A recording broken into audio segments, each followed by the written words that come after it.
जय गुरु जी संगत जी। संगत जी, गुरु जी की डिवाइन कॉल सत्संग प्लेटफॉर्म में आप सभी गुरु परिवार का हार्दिक स्वागत है। शुक्राना गुरु जी महाराज का कि उन्होंने मुझे ये सेवा दी कि मैं आप सभी गुरु परिवार के समीप आके गुरु जी के कल्याण महिमा अनुभव का वर्णन कर पा रही हूँ। अनंतम शुक्राना मेरे गुरु जी महाराज का। संगत जी, आज का जो सत्संग मैं आप सभी के साथ शेयर कर रही हूँ वो नीलम आंटी का है। ये बहुत प्यारा और ब्लेसिंगफुल सत्संग है। तो मेरी विनती है आप सभी गुरु परिवार से कि सत्संग को अंत तक सुने, ध्यान से सुने, पूरा सुने। सत्संग का मतलब होता है सत्य का संग, और सत्संग की प्राप्ति जभी होती है जब गुरु कृपा होती है। तो प्लीज साथ संगत जी, सत्संग को बिना स्किप किए जरूर सुनिएगा, बड़ी श्रद्धा भाव से, क्योंकि गुरु जी कहते हैं जब भी कोई भी मेरा सत्संग सुनता है या सुनाता है, उस समय मैं खुद साक्षात विराजमान होता हूँ। आपके कष्टों को काटने का माध्यम मैंने सत्संग बनाया है। जितना आप सत्संग सुनोगे उतने ही आपके कष्ट, आपकी परेशानियां पल भर में दूर होगी।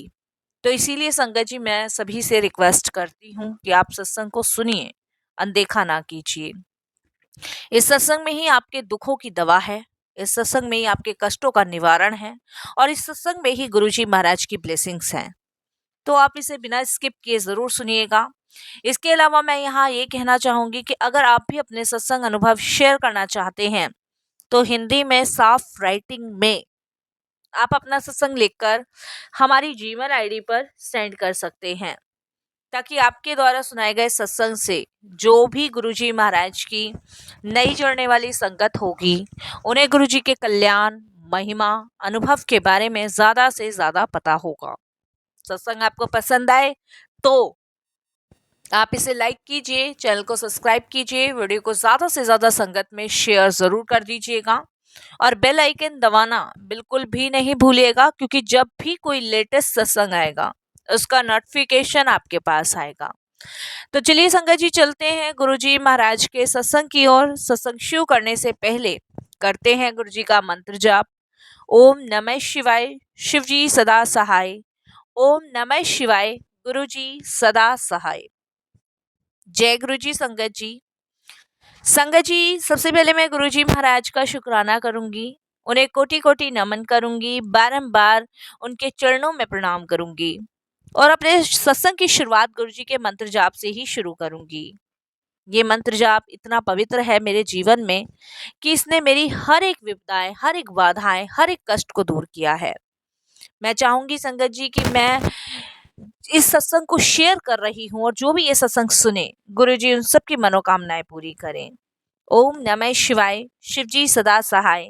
ओम नमः शिवाय, गुरु जी सदा सहाय। संगत जी, आज जो मैं सत्संग अपना शेयर करने जा रही हूँ ना, वो सत्संग नहीं है, ये मेरी जिंदगी की वो सच्चाई है जो मैं सालों तक किसी को नहीं बता पाई।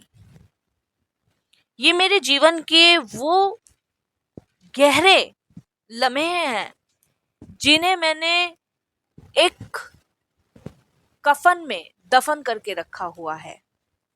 क्योंकि संगत जी, जब जब मैं उस पल को याद करती हूँ ना, तब तब आप यकीन नहीं मानोगे, तब तब मेरे जीवन के वो सारे जख्म फिर से हरे हो जाते हैं जो कब के मैं बंद कर चुकी हूँ। मैं एक औरत हूँ, घर परिवार वाली, हंसती बोलती, पर संगत जी, जब मैं रात को सो जाती थी ना, तब मैं अपने ही डर से कांपती थी, अपने ही साय से कांपती थी। और आज मैं बोलते वक्त भी संगत जी, मेरे मन में कहीं ना कहीं एक ऐसा डर है जो कभी निकलता ही नहीं है। हालांकि मैं अब हम लोगों के साथ गुरुजी हैं जो हमें संभाले हुए हैं, जो हमें अपने शरण से लगाए हुए हैं, जो हमारा कभी भी अमंगल नहीं होने देंगे। लेकिन फिर भी इंसान हूं, कितना भी अपने आप को कोशिश कर लूं कि मैं उस डर के साए में ना जीऊं, लेकिन फिर भी संगत जी, मैं उस डर से बाहर नहीं निकल पा रही। ये मेरे लिए संगत जी वो गहरे जख्म हैं जिनको मैं कभी याद नहीं करना चाहती, कभी भी नहीं। और ना ही ये चाहती कि ये ऐसे गहरे जख्म किसी और के जीवन में हो। मेरे गुरुजी की आज्ञा है, मेरे गुरुजी की जब आज्ञा होती है उसका उल्लंघन करना संगत जी मैं कभी उचित नहीं समझती। मेरे गुरु के शब्द, मेरे गुरु की आज्ञा मेरे लिए पत्थर की लकीर है और उस पत्थर की लकीर को मिटाना मैं अपने जीवन में कभी भी नहीं कर सकती। संगत जी, लोग कहते थे संगत जी कि मैं बहुत किस्मत वाली हूँ, मेरे को अच्छा घर मिला है, पति मिले हैं, बच्चे मिले हैं। पर संगत जी कोई नहीं जानता था कि मैं हर दिन जिंदा लाश की तरह बनकर जी रही हूँ। किसी को नहीं पता था संगत जी कि जो बाहर से दिखता है ना वो असल में अंदर से कभी नहीं होता। सबको यही लगता है कि नीलम बहुत हंसती मुस्कुराती है, इसके जीवन में कोई दुख है ही नहीं, बच्चे हैं, होशियार हैं, पति है, बहुत अच्छी जॉब कर रहा है, इसके जीवन में कुछ ऐसा है ही नहीं टेंशन वाला। भगवान की कृपा से इसके घर में सब कुछ है। लेकिन संगत जी किसी को ये नहीं पता कि उन चार दीवारियों के अंदर क्या है, किसी को भी नहीं पता। संगत जी हम दिखते बहुत खुश थे लेकिन असल मानने में उतने ही दुखी थे। मेरे हस्बैंड का काम बिल्कुल डूबा हुआ था संगत जी। कर्जा ऐसा कि फोन की घंटी सुनकर ही संगत जी हमारी आत्मा तक कांप जाती थी, दिल तक दहल जाता था, क्योंकि संगत जी इतना कर्जा था हम लोगों पर। रात को बच्चे सोते और मैं छत की तरफ देखकर सोचती, हे भगवान सुबह ना हो, सुबह ना हो, क्योंकि संगत जी सुबह होते ही हमारे लिए परेशानियों के तूफान खड़े हो जाते थे। संगत जी एक रात करीब अचानक 2 बजे का टाइम था और मेरी आंख खुली। संगत जी जब मेरी आंख खुली तो कमरे में कोई नहीं था उस समय, और मैं संगत जी नींद में इस कदर गहरी थी कि मैं देख ही नहीं पा रही थी। पर मुझे महसूस हो रहा था कि मेरा सीना भारी हो रहा है और मेरी सांस रुक के चल रही है। मैं चिल्लाना चाहती हूँ, मैं आवाज निकालना चाहती हूँ, पर मेरी आवाज नहीं निकल रही है, बिल्कुल भी आवाज नहीं निकल रही है। संगत जी सुबह जैसी हुई तब तक मुझे होश नहीं था, बिल्कुल भी होश नहीं था। और संगत जी जब मेरी को होश आया और जब मेरी आंख खुली तो मैंने अपने आप को हॉस्पिटल के अंदर पाया। और संगत जी जब मुझे पता चला कि डॉक्टर ने मुझे बताया कि आपका बीपी बहुत हाई हो गया है क्योंकि आप बहुत टेंशन और डिप्रेशन में हैं, उस समय संगत जी मैं अपने आप से यही पूछती रह गई कि आखिर मैंने ऐसी कौन सी गलती की है जो कि मेरे साथ ऐसा हो रहा है। उधर संगत जी हमारा बिल जो था करीबन संगत जी 25,000 रुपये का डॉक्टर ने बिठाया। मेरे हस्बैंड के पास पैसे नहीं थे उस टाइम। बहुत सारी हमने मदद मांगी रिश्तेदारों से लेकिन किसी ने भी हेल्प करने से मना कर दी। मेरे हस्बैंड को और कर्जा लेना पड़ा। जब मेरे हस्बैंड ने और कर्जा लेके संगत जी डॉक्टर्स की फ़ीस भरी तो कर्जे वालों ने हमें बहुत ज़्यादा दुखी परेशान करना शुरू कर दिया। संगत जी इधर मैं टेंशन में थी, डिप्रेशन में थी, और इधर मेरे हस्बैंड ने सोच लिया कि वो सुसाइड करेंगे। मैं समझ नहीं पा रही थी संगत जी कि मैं क्या करूं क्या नहीं, क्योंकि मेरे हस्बैंड इतने दुखी थे कि वो बार बार यही चीज़ कह रहे थे कि मैं और जीना नहीं चाहता। संगत जी मानो मेरे जीवन में दुख कम होने का नाम ही नहीं ले रहे थे। मैं उस पल को सोचती हूँ ना संगत जी बहुत दुखी हो जाती हूँ। मैंने संगत जी अपने हस्बैंड को पंखे से लटके हुए देखा है, और मैं आपको बता नहीं सकती संगत जी कि उस भयानक रात को आज भी याद करती हूँ ना तो संगत जी शरीर का पूरा मतलब कपन सी छूट जाती है पूरे शरीर में। संगत जी इसी डिप्रेशन की वजह से मेरे हस्बैंड ने फांसी लगा ली। मेरे हस्बैंड संगत जी इस दुनिया में नहीं रहे, लेकिन संगत जी हस्बैंड के जाने के बाद मैं बहुत टूट गई, बहुत बिखर गई, इस कदर टूटी बिखरी कि संगत जी कोई संभालने वाला नहीं था। आप विश्वास नहीं करोगे संगत जी कि मतलब कोई भी रिश्तेदार मदद तक के लिए नहीं आया। संगत जी आप विश्वास नहीं करोगे, कम से कम साल 2 साल तक तो संगत जी मुझे होश ही नहीं था। उस कमरे में जाने से डर लगता था। संगत जी घर तो छोड़ नहीं सकते थे, लेकिन वो पल, वो चीज़ें मतलब आंखों के सामने आती थी संगत जी की इस तरीके से मतलब मेरे हस्बैंड के साथ हुआ और इस तरीके से मेरे हस्बैंड ने संगत जी फांसी लगाई। वो हमारे लिए बहुत दर्दनाक था, वो बहुत टेंशन भरा समय था। संगत जी ऐसी कंडीशन में आप विश्वास नहीं मानोगे, मैं अकेली और बेसहारा हो गई थी। और किससे मदद मांगूं? बच्चे उस टाइम संगत जी छोटे थे, किससे कहूँ? कोई मदद करने के लिए तैयार नहीं था। और संगत जी जब मेरे हस्बैंड एक्सपायर हुए थे ना, तब उस टाइम पे 8.5 लाख रुपए का कर्जा था मेरे ऊपर संगत जी।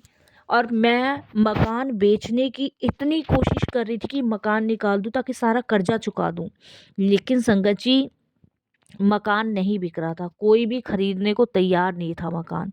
इसका सबसे बड़ा कारण ये था कि संगत जी मेरे हस्बैंड ने इस घर में फांसी लगाई थी, इसीलिए संगत जी कोई भी इस घर को खरीदने को तैयार नहीं था। अब सोचो संगत जी कितना मतलब जीवन में दुख परेशानियों का माहौल था, ये मैं ही जान सकती हूँ संगत जी। और उस टाइम पे संगत जी मैं बच्चे संभालती, काम करती, क्या करती क्या नहीं करती मुझे कुछ भी समझ नहीं आ रहा था। मेरे पास संगत जी कुछ भी नहीं था, कुछ भी। और संगत जी उस टाइम पे मैं गुरुजी से जुड़ी थी। और जब मैं गुरुजी से जुड़ी थी ना, तो संगत जी बस यही कह के आई थी कि गुरुजी अब सब आपके ऊपर है, जो आपको सही लगे, जो आपको ठीक लगे ना वो आप करो। गुरुजी मेरे जीवन में उस टाइम पे आए थे और मेरा संगत जी उस टाइम गुरुजी पे इतना विश्वास, इतना ट्रस्ट था ना कि मुझे पता था कि गुरुजी महाराज मुझे हर एक विपदाओं से निकालेंगे। संगत जी देखो, मकान मेरा उस समय नहीं बिक रहा था, लेकिन जब मैं गुरुजी महाराज से जुड़ी उस टाइम पे संगत जी मेरा घर बिका। घर संगत जी मैंने उस रेट पे बेचा जिस रेट पे संगत जी मैं चाहती नहीं थी बेचना। मेरा घर संगत जी सिर्फ और सिर्फ 15 लाख रुपए तक का बिका, जिसमें से संगत जी 8.5 लाख रुपए मैंने उसमें भरे कर्जे में। संगत जी एक मन में बस यही था कि शायद अब मैं कभी भी अपने घर में नहीं बैठ पाऊंगी, लेकिन वो कहते हैं ना संगत जी हमारे सोचने से कुछ नहीं होता। जहाँ पे गुरुजी महाराज होते हैं ना वहाँ सब कुछ होता है, सब कुछ पॉसिबल होता है। और गुरुजी की कृपा देखिए, गुरुजी की मेहर देखिए कि मेरे को गुरुजी ने अपना घर दिलवाया। और संगत जी आज मैं जीवन को जी रही हूँ तो गुरुजी की कृपा से जी रही हूँ। नहीं तो संगत जी आप मानोगे नहीं कि मैं इतनी एक एक चीज़, एक एक रुपए को मोहताज हो गई थी कि शायद संगत जी कोई भी इंसान ऐसा नहीं था जो मेरी मदद कर सकता, कोई भी ऐसा इंसान नहीं था जो मेरे साथ था। उन दिनों मैं बहुत दुखी, बहुत परेशान थी संगत जी, लेकिन गुरुजी महाराज की कृपा देखिए कि गुरुजी महाराज ने मुझे हर एक परेशानी, हर एक विपदाओं से बाहर निकाला। उसके बाद संगत जी धीरे धीरे परेशानियों का जब समाधान हुआ तो एक परेशानी और मेरे लिए पैदा हो गई। संगत जी 2017 में मेरे बेटे की तबीयत खराब हुई। जब संगत जी बेटे की तबीयत खराब हुई तब पता चला कि उसके दिल में, उसके हार्ट में संगत जी एक छेद है, जिसका डॉक्टर ने ऑपरेशन बोला। तो ये भी गुरुजी की कृपा से एक परीक्षा ही थी हमारे लिए। पर मेरा विश्वास गुरुजी पे इस कदर अटल था ना कि संगत जी मैं हर एक परेशानी का सामना करने के लिए तैयार थी, हर एक परेशानी का सामना करने के लिए तैयार थी। मुझे अपने गुरु पे पूरा विश्वास था कि मेरे गुरुजी महाराज मतलब मुझे इस भी परिस्थितियों से बाहर निकाल ही लेंगे। और देखिए गुरुजी ने इस परिस्थितियों से हमें बाहर निकाला भी। संगत जी गुरुजी महाराज की कृपा से मेरे बच्चे का कोई ऑपरेशन नहीं हुआ, मैंने कोई टेस्टिंग नहीं करवाई, मैंने उसके बाद कुछ नहीं किया। मैंने सिर्फ गुरुजी का जल प्रसाद उसे पिलाया, गुरुजी को याद किया। और आप विश्वास नहीं मानोगे संगत जी कि गुरुजी महाराज की कृपा से मेरा बेटा आज तक ठीक ठाक है। तो ये गुरुजी की मेहर है, ये गुरुजी की कृपा है। इसके लिए सिर्फ गुरुजी का बहुत बहुत धन्यवाद मैं करती हूँ।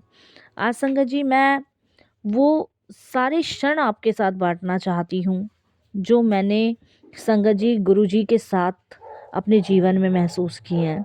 गुरुजी ने संगत जी मुझे एक बार ड्रीम दर्शन भी दिए और गुरुजी ने उस ड्रीम दर्शन में मुझे बताया भी कि आने वाला समय तेरा बहुत ही ज़्यादा माड़ा है, बहुत ही ज़्यादा माड़ा है। तो संगत जी उस टाइम मैं बहुत दुखी थी, परेशान थी। लेकिन देखिए संगत जी, गुरुजी ने मेरे उस कष्टों का भी निवारण कराया, जिसकी मैंने कभी कल्पना नहीं करी थी। गुरुजी महाराज ने संगत जी उन कष्टों से भी मुझे बाहर निकाला। ज़िंदगी में बहुत परेशानियाँ मैंने झेली हैं संगत जी, और बहुत परेशानियाँ मैंने सही है, लेकिन मेरे प्रभु ने, मेरे दीन दयालु परमेश्वर ने मुझे हर एक विपदाओं से, हर एक संकट से बाहर निकाला है। संगत जी, गुरुजी का वर्णन करना बहुत मुश्किल है। बुरा करने वालों ने संगत जी कोई कसर नहीं छोड़ी है, बुरा करने वालों ने बुरा किया है, बहुत बुरा किया है। लेकिन गुरुजी हमें हर एक परेशानियों से बाहर निकालते ही चले गए, उन्होंने हर विपदाओं से हमें बाहर निकाला है। मैं संगत जी हर हाल में गुरुजी का प्रणाम करके हर हाल में सिर्फ उनका शुक्राना ही करती हूँ। संगत जी, आज मैं एक चीज़ आप सभी से कहना चाहूँगी कि आप कभी भी, किसी हाल में भी, कितने भी दुखी क्यों ना हो, सीधे गुरुजी महाराज की शरण पकड़ लो। यकीन मानो संगत जी, जब आप गुरुजी महाराज की शरण पकड़ लोगे ना, तो आपकी नैया पार है, आपका बेड़ा पार है। क्योंकि संगत जी, गुरुजी हमें ना ही कष्टों से मुक्त करते, बल्कि अपनी शरण में लेके हमारा कल्याण भी करते हैं। संगत जी, गुरुजी हमारी जिम्मेदारी लेते हैं, वो हमारा कल्याण हर तरह से करते हैं। जब तक हम गुरुजी के पास नहीं आए थे ना संगत जी, बस इतना ही जानते थे कि यदि मंदिर जाते रहेंगे, पूजा करते रहेंगे, तो हमारे मनोरथ पूरे होते जाएंगे। कभी प्रसाद को लेकर, कभी उपवास रख के, कभी कुछ भगवान को दक्षिणा देकर। लेकिन सगी संगत जी, कभी किसी ने ये नहीं बताया कि हमारे कर्मों को काटने के लिए भी हमारे जीवन में गुरु का होना अत्यंत आवश्यक है। पिछले कर्मों को भी कटवाना होता है। इतना ज़रूरी पता रहा संगत जी मुझे कि अच्छे कर्म करने चाहिए, और अच्छे कर्म ना करने पर हमारे बुरे कर्म हमें ज़रूर मिलते हैं।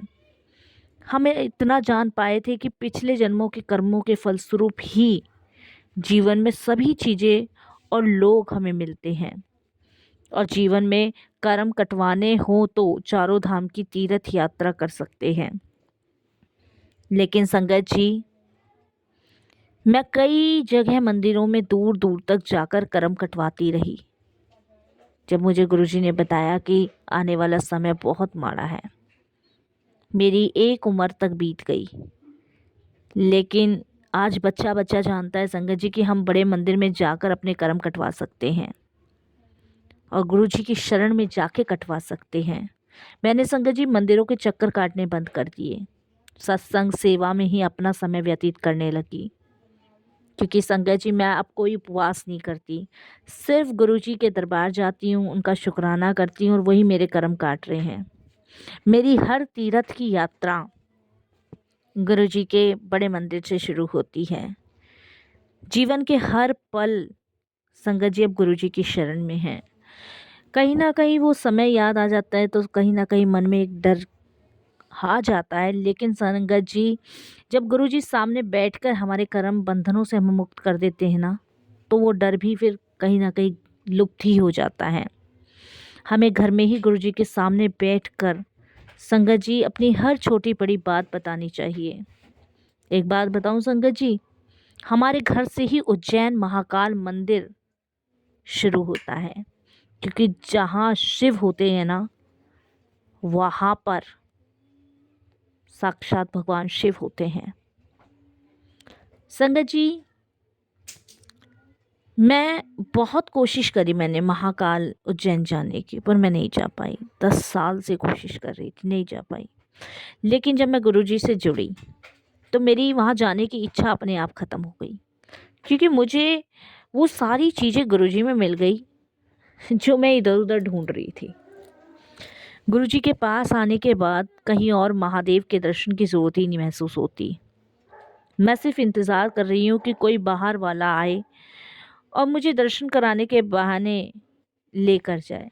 मैं संगत जी यही सोचती हूँ कि मैं गुरुजी के दरबार जाऊँ और कोई ना कोई बहाना बन जाए, मैं गुरुजी के दरबार जाकर उनके दर्शन करती रहूँ। संगत जी, गुरुजी का सख्त निर्देश है कि हमें अपना समय निकाल लेने पर ज़्यादा ध्यान देना चाहिए। हम किसी के गुलाम नहीं हैं। हमें अपने आप को स्वच्छ रखना है, अपने आप को साफ रखना है, अपनी हर गलती पर पर्दा नहीं डालना है, उसे उजागर करना है कि हमने ही गलती की है, हमसे दोबारा ना हो। संगत जी, क्योंकि अगर हम गलती ऐसे ही करते रहेंगे तो इससे हमें अहंकार आएगा और अहंकार को ही हमें ख़त्म करना है। गुरुजी कहते हैं काम, क्रोध, लोभ, मोह, माया ये जीवन से दूर हो जानी चाहिए। ये जीवन में कभी भी नहीं आनी चाहिए, कभी भी नहीं। और संगत जी, यकीनन जब हमारे जीवन से ये सब चीज़ें दूर हो जाती हैं ना, तब हम गुरुजी की शरण में होते हैं। तो प्लीज़ सत्संगत जी, मैं तो अपने सत्संग के माध्यम से यही कहूँगी कि गुरुजी ने मेरे बहुत से कष्ट दूर करे हैं, बहुत सी परेशानियाँ दूर करी हैं, हर विपदाएं दूर करी हैं, हर संकट दूर करे हैं। हमें सिर्फ गुरुजी की शरण लेनी है और उनका ध्यान करना है, हमेशा उनकी शरण में उनका मंत्र जाप करना है, उनसे यही कहना है कि गुरुजी सदैव अपने चरण शरण से लगाए रखो और हर एक उस संगत का उद्धार करो जो आपकी शरण में आए हैं, जो आपके दर्शन के पात्र हैं, जो आपकी दर्शन पाना चाहते हैं, उनके सभी कष्टों को दूर करो। मैं हमेशा गुरुजी से यही प्रार्थना करती हूँ। संगत जी, यहीं मैं अपने सत्संग को भी विराम करती हूँ गुरुजी के दिव्य मंत्र जाप के साथ। ओम नमः शिवाय, शिव जी सदा सहाय। ओम नमः शिवाय, गुरुजी सदा सहाय। जय जय गुरुजी, धन धन गुरुजी, वाह वाह गुरुजी, शुक्राना गुरुजी, अनंतम अनंतम शुक्राना। कोई भूल चूक हो गुरुजी महाराज तो प्लीज़ प्लीज़ क्षमा कीजिएगा और अपनी कृपा ऐसे ही सब पर बनाए रखिएगा और ऐसे ही अपनी मेहर से इस पूरे विश्व का कल्याण कीजिएगा। मेरे बच्चों को भी ब्लेस कीजिएगा गुरुजी। जय गुरुजी।